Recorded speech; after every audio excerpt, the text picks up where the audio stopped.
Ils étaient au départ les ingrédients choisis pour créer des petites filles parfaites. Mais accidentellement, le professeur Utonium ajoute un autre ingrédient à cette mixture. L'agent chimique X. C'est ainsi que naquirent les super nanas dotées de super pouvoirs. Belle, bulle et rebelle.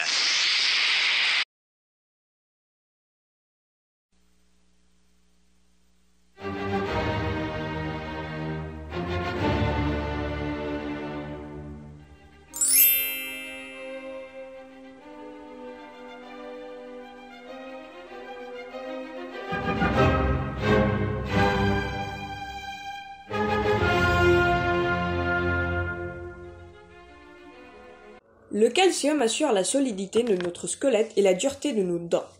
Chez les moins de 18 ans, il favorise la croissance osseuse et chez les adultes, elle entretient le capital osseux.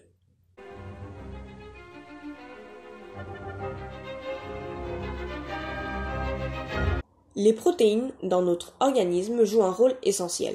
Elles participent au renouvellement des tissus musculaires, les cheveux, les ongles, les poils et la peau.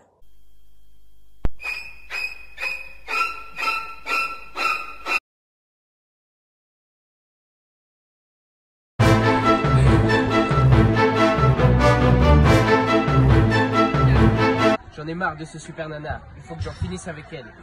Je vais les empoisonner au LSD. On appelle la perception visuelle l'interprétation ainsi que la reconstitution d'une image sur la rétine. Cette perception visuelle dépend du cheminement des messages nerveux partant de la rétine jusqu'au cortex visuel primaire, à travers le nerf optique ainsi que par les voies nerveuses centrales. Cependant, la prise de drogue comme le LSD peut altérer chimiquement ces messages nerveux. Le LSD est une substance de synthèse dérivée d'un produit extrait d'un champignon parasite, l'ergot de seigle. Dans le cerveau, ces molécules prennent la place de médiateurs chimiques comme la sérotonine au niveau des synapses. Nous pouvons voir que les structures moléculaires sont très similaires. Les synapses assurent la transmission nerveuse entre deux neurones. Le LSD va donc se fixer durant des heures à ces récepteurs. Par conséquent, cette prise de drogue peut entraîner une activation plus importante du cortex visuel ainsi que la création d'un message nerveux faussé. Cette perturbation cérébrale va se traduire par une perception visuelle déformée, donc couleurs et lumière plus intenses, déformation des objets, et elle va être source d'hallucinations. À long terme, l'usage répété de drogue peut provoquer des hallucinations répétées, des profondes anxiétés et des épisodes psychotiques. Un chocolat pour le petit déjeuner. Ah, moi j'en veux aussi.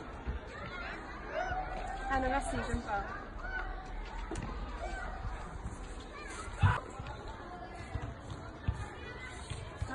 Je me sens pas très bien là, je suis comme étourdie. Moi non plus. Ça va? Pourquoi t'es de couleur rouge? Et pourquoi est-ce qu'il y a un dragon derrière toi? Ah merde, elles sont droguées. Mais qu'est-ce qui s'est passé? Je suis sûre que c'est le grand méchant roux. Ah, je dois le vaincre. Attends, j'ai une idée. De la caféine. La caféine, aussi nommée théine, est un alcaloïde, c'est-à-dire une molécule à base azotée. Elle est présente dans de nombreux aliments et elle agit comme un stimulant psychotrope et comme léger diurétique.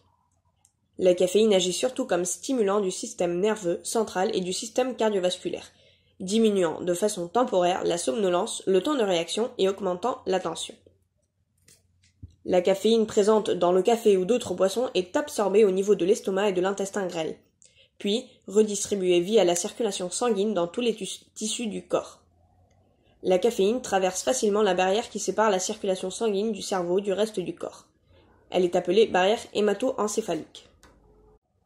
Une fois dans le cerveau, elle agit principalement comme antagoniste des récepteurs à adénosine, c'est-à-dire en les bloquant. L'adénosine est présente dans l'ensemble du corps. Elle joue un rôle dans le métabolisme énergétique, mais elle a des fonctions spéciales au niveau du cerveau.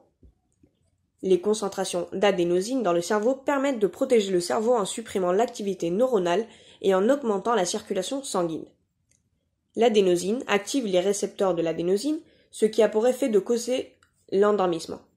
En effet, la molécule de caféine, qui a une structure similaire à l'adénosine, peut se fixer aux récepteurs à adénosine sans les activer. L'antagonisme de l'adénosine par la caféine provoque une augmentation de l'activité nerveuse avec la libération d'adrénaline et l'augmentation des niveaux de dopamine. L'adrénaline est une hormone qui a plusieurs effets tels que l'augmentation du rythme cardiaque, de la contractilité du cœur, de la pression artérielle, de l'apport de sang aux muscles, la diminution de l'apport de sang aux autres organes, à exception du cerveau, et la libération de glucose par le foie. La dopamine, elle, est un neurotransmetteur, une molécule biochimique qui permet la communication au sein du système nerveux. Ah, maintenant j'ai de l'énergie. Enfin, tu es toute seule, je vais pouvoir te tuer. Tu es la pire de tes sœurs. Maintenant je suis plus fort que toi.